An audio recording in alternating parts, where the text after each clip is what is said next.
Dr. Lamadal.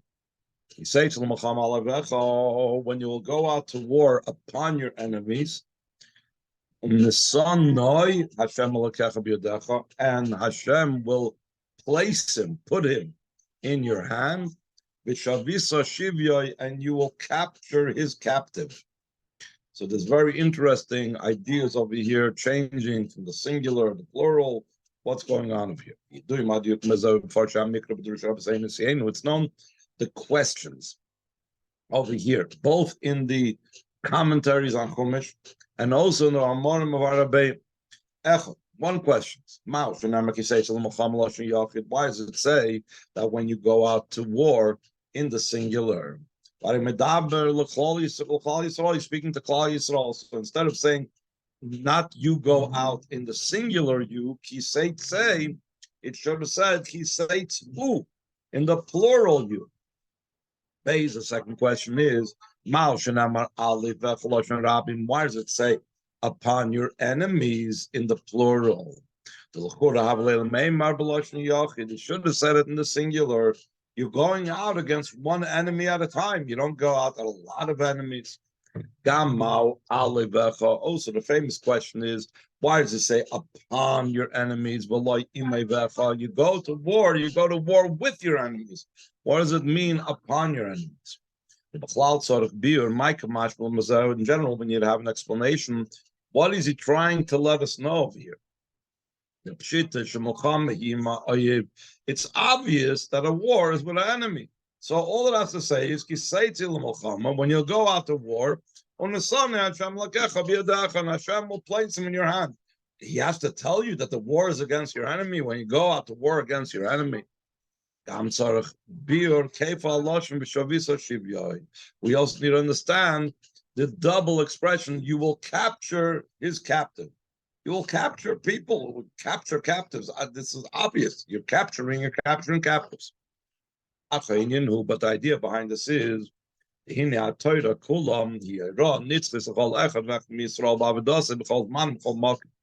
Torah in its entirety is an everlasting lesson to every single Yid in his service, in every time and in every place. This is what it's called, the Torah of life. It is a lesson and a directive in the life of an individual, how he should live his life, what he has to do in his life. Moving for this understood.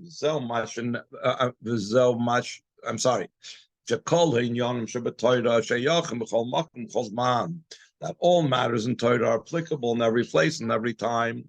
Meaning, since it's out to teach us our lives, so you can't say it's just going to teach us our lives 3,000 years ago.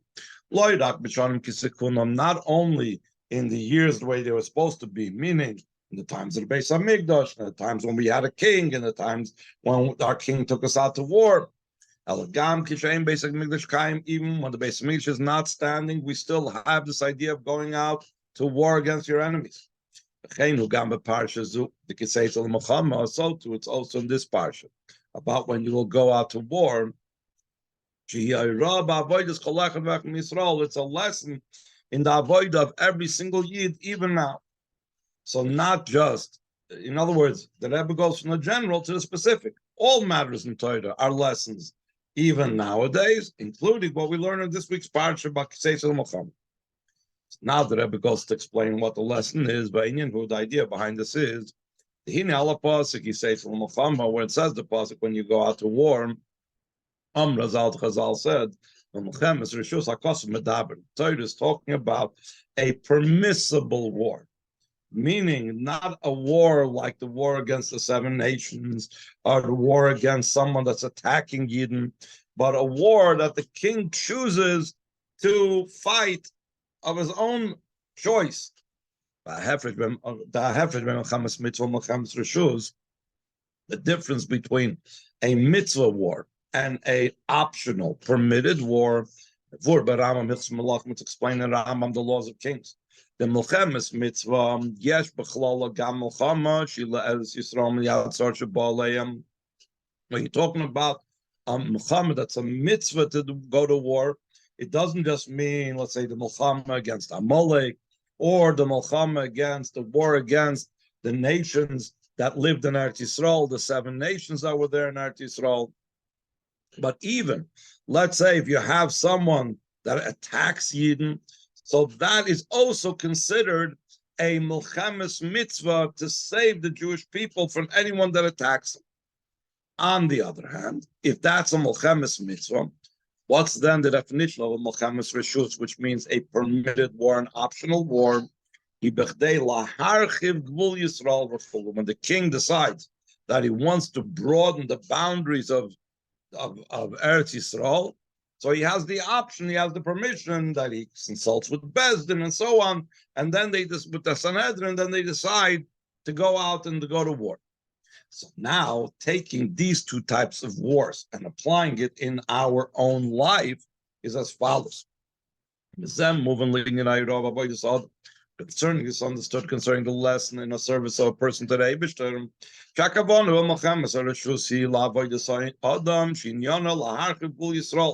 What does it mean? Because we said before, Ki Seitzey, since it says when you will go out to war. When means it's optional. Or if you will go out, I'm sorry, not when. If you will go out to war. That's why it's an optional war. So what is considered an optional war by a person? That he is to also to broaden the boundaries of Yisrael.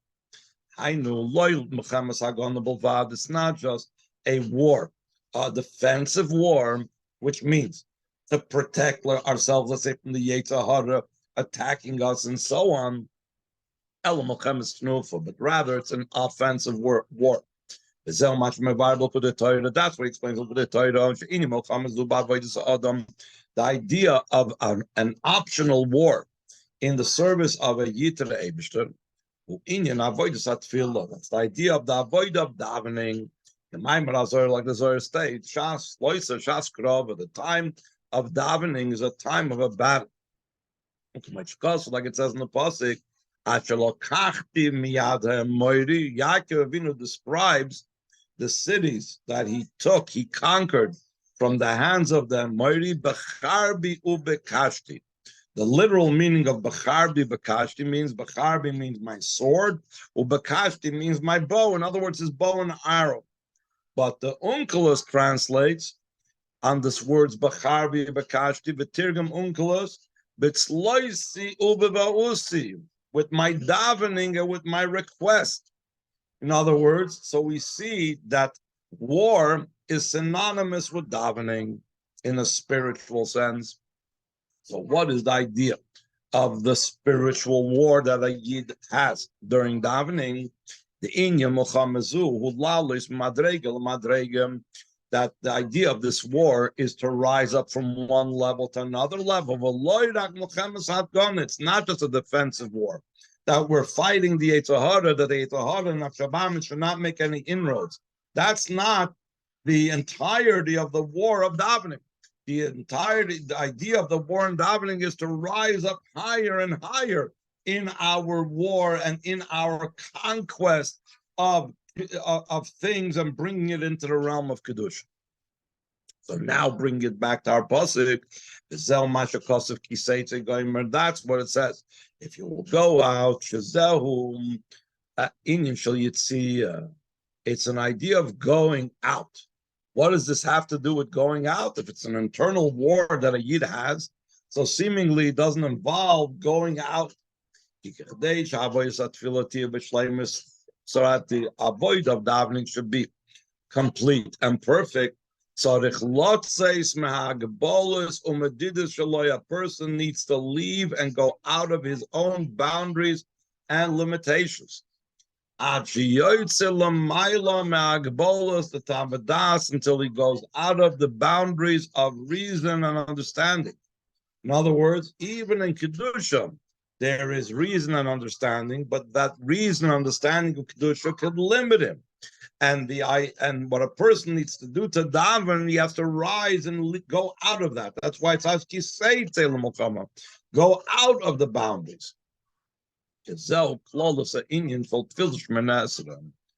is the general idea of Shemoneh Esrei. That over there we're going out of the boundaries completely out of the limitations of ourselves. Why? Because Shemoneh is bittul shalamayla metam v'das. It's a self-nullification that's beyond reason and knowledge.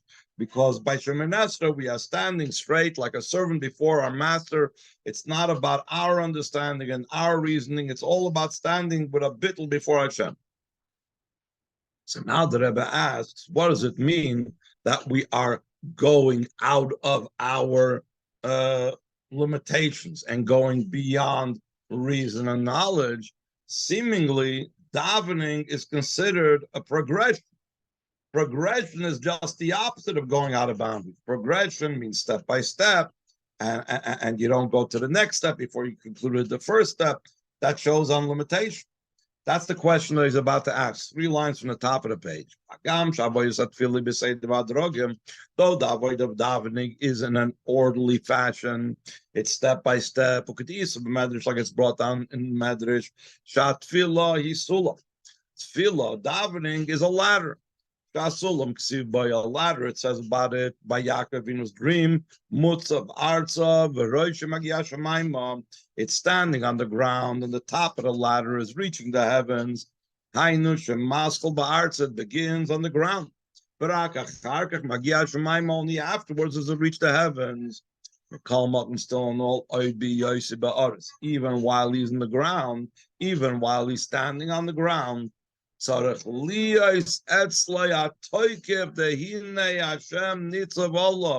to be the full force that he realizes that Hashem is standing upon him, like it says over there by Yaakov, by his dream, that Hashem was standing upon him. So even though he might be on the lowest rung of the ladder, he has this awareness and consciousness of Hashem. What does that mean? What is the practical application of knowing that, and he's conscious and aware of Hashem being upon him? He recognizes that he needs to go out of his boundaries. He needs to break out of his limitations because Hashem is standing there waiting for him. I need to reach for that. I need to yearn for that and stretch out for that. The Chazal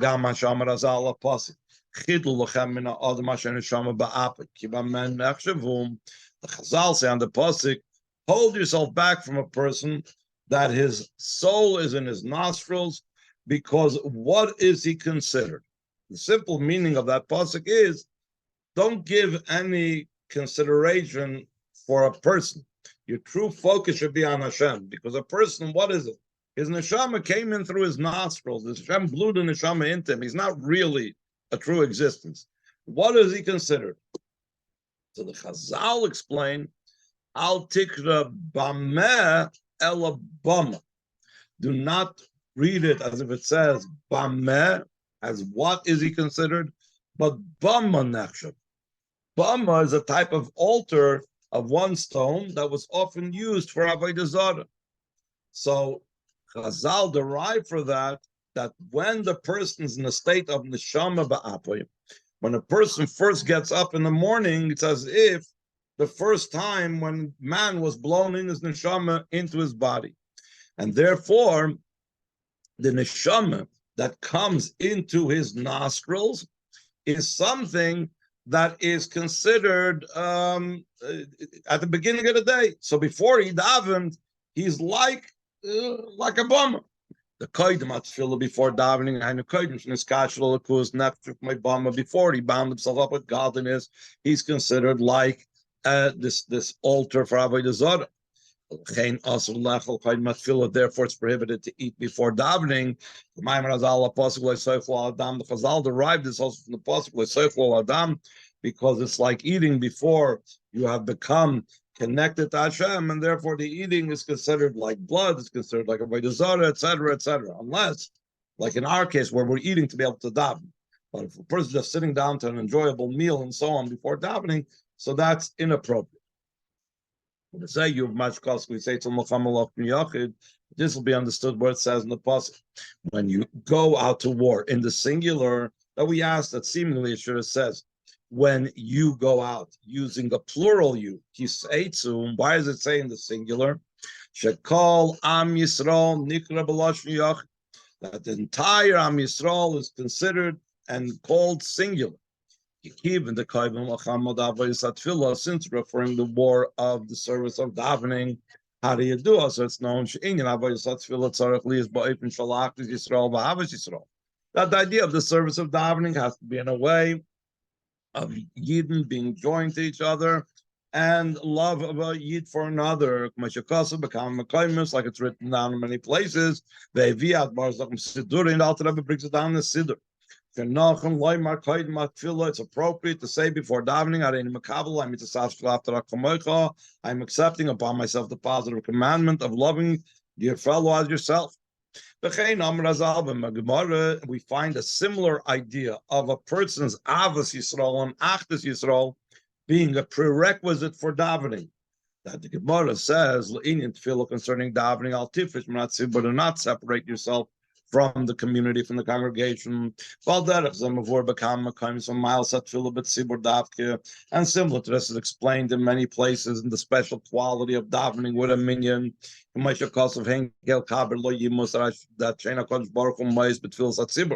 the Chazal derived from the pasuk Henkel Kabir, the God of the mighty ones of the many. He will not despise, meaning that Hashem does not despise a tefillah said with a minyan. So, in other words, the idea of davening has to be specifically in a way that expresses the unity of you. The because I'm moving from all this understood, the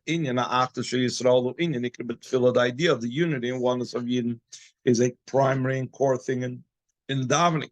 Maamar Ki Seitzey. That's why it says when you will go out in the singular, because the avoid of davening, though is something that's for Klal Yisrael, we're doing it as one in a way of Avos Yisrael and Achdus Yisrael.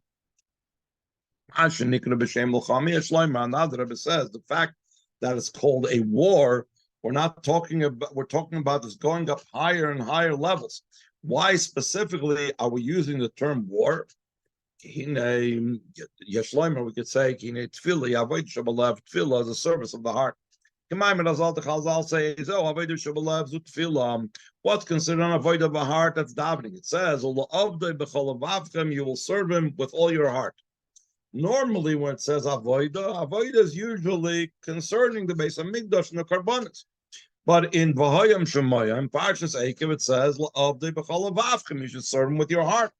So that means, in addition to the avoida that takes place in the base of Mikdash, there's another type of avoida as well.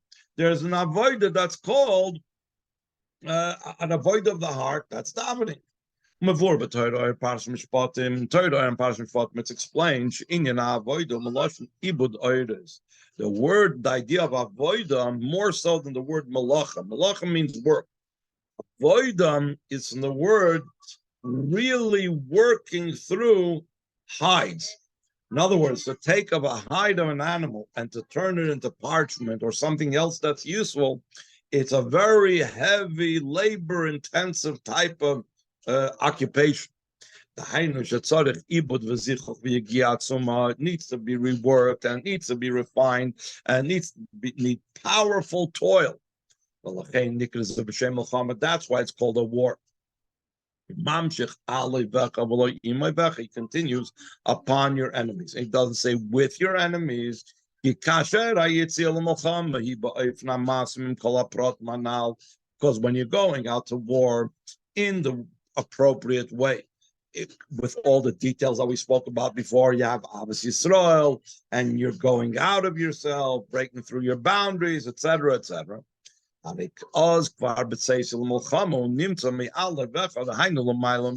then, already, as soon as he goes out to war, it's not after he defeated him in battle. As soon as he goes out, he is upon higher than his enemies.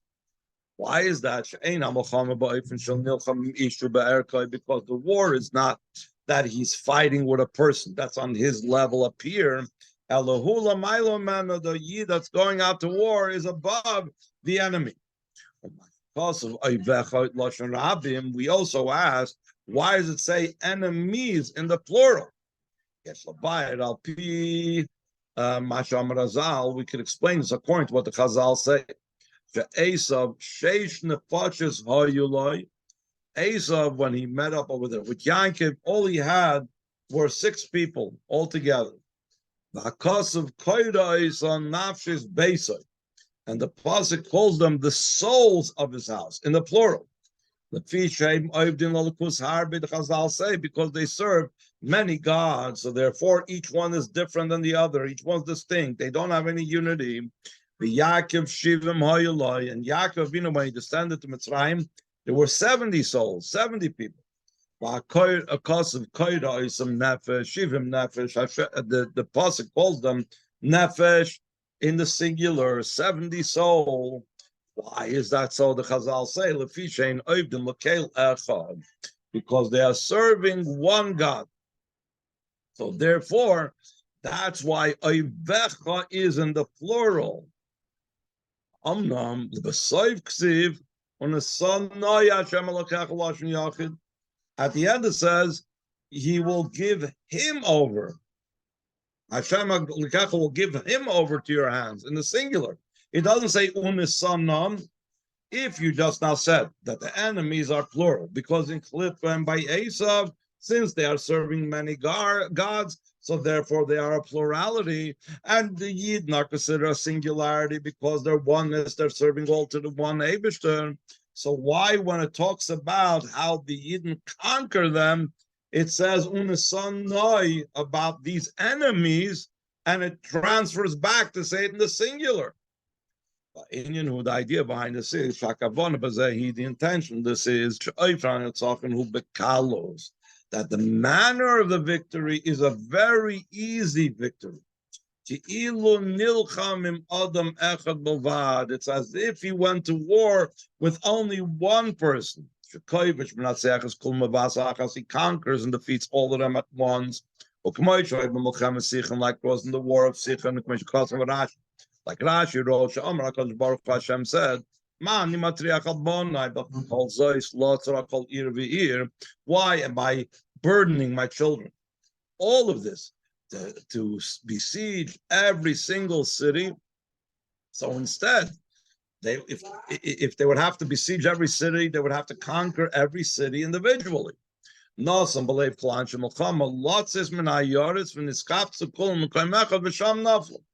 Hashem did something else. He said, you know what? Gave the Goyim an idea in their head. Let us all gather together. We'll all go out in an open place outside of the city. And they thought that by their sheer numbers, they'd be able to fight the Yidden better. But then it was actually beneficial for the Yidden because then they defeated them all at once instead of the Yidden have to go from city to city in Eretz Yisrael and conquer them. Similar to this, it says in the Nevi'im, concerning the battle of Gog and Magog. We actually say it in the Haftarah in the month of Tishrei during Sukkot. We read this Haftarah that speaks about this. The same thing it says over there. They will all gather to one place instead of the need to go from one to the other. Over there, there'll be the victory of the war of Gog and Magog. Similar to this in the war against Mitzrayim, it says, that the Yidden saw Mitzrayim dead on the seashore of Amrazal, the Mashin Amar Meis Lashon Yachid. Why does it say Meis dead in the singular? Should have said that Meisim, that there were a whole bunch of dead bodies. Is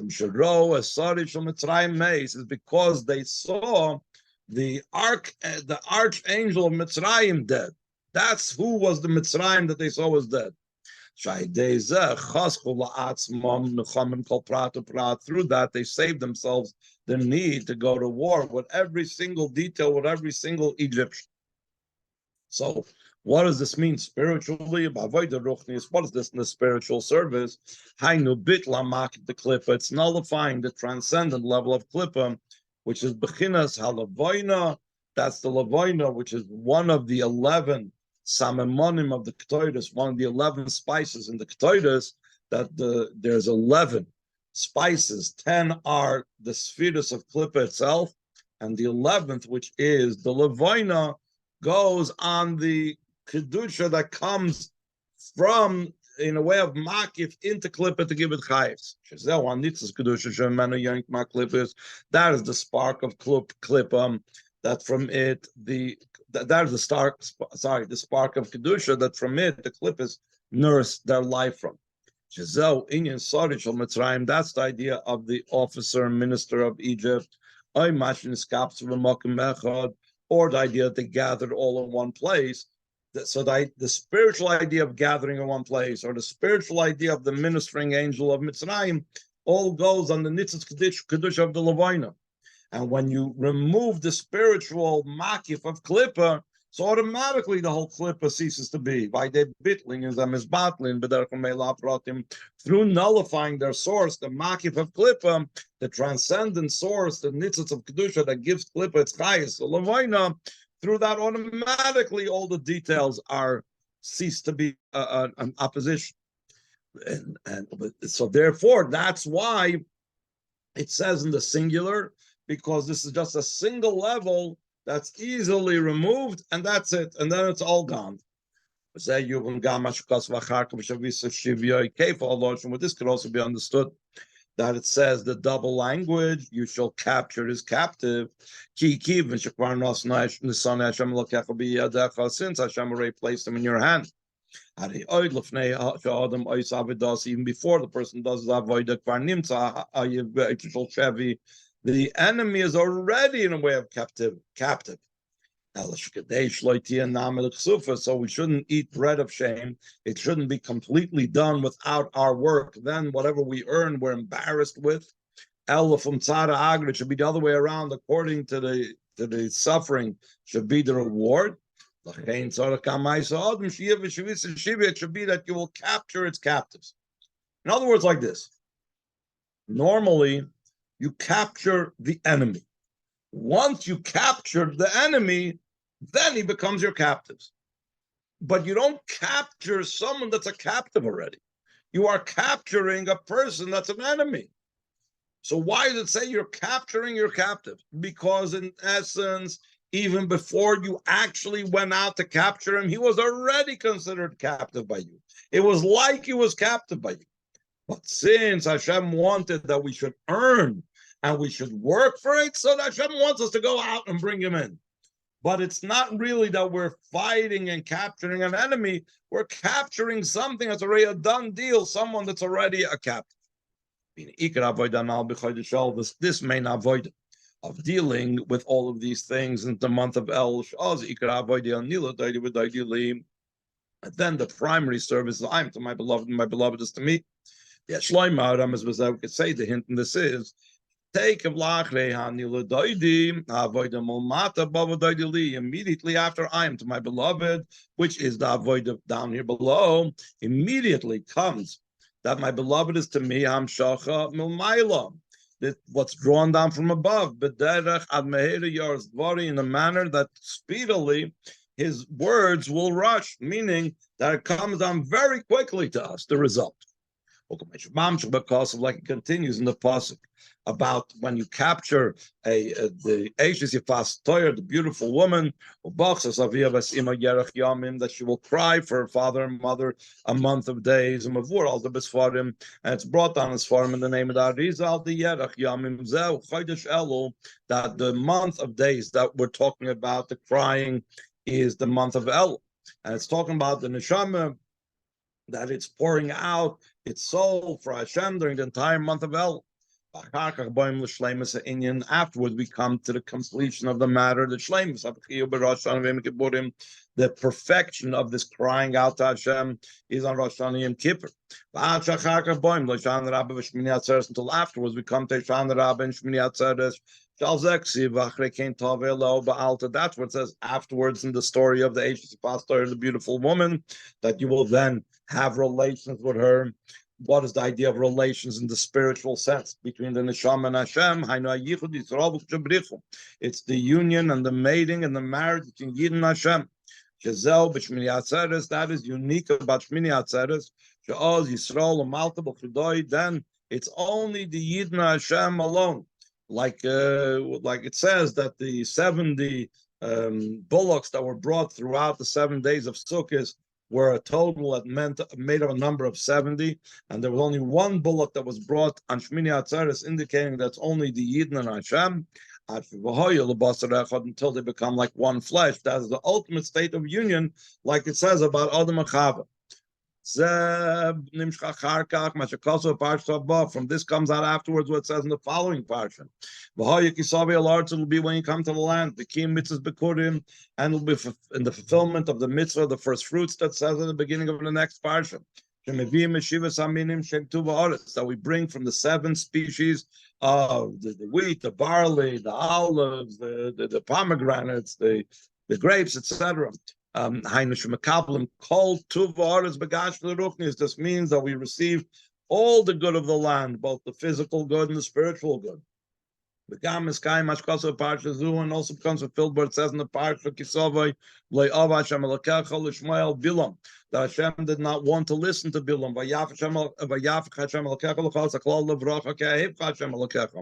And Hashem transformed for you the curse into a blessing. Hashem loved you. Until the ultimate perfection, the way it's going to be when Mashiach comes. We could say this is also connected to what it says over here, that she will cry for her father. When it says Mashiach's time, it says they will come with crying. Those that sow with tears, they will harvest with song. That he's going on and crying, carrying the sack of seeds, but when he returns from his field, turns around, will be with song. Already carrying his bundles of ready wheat miraculously just on the return trip from seeding the field. In our times, the true and complete redemption speedily.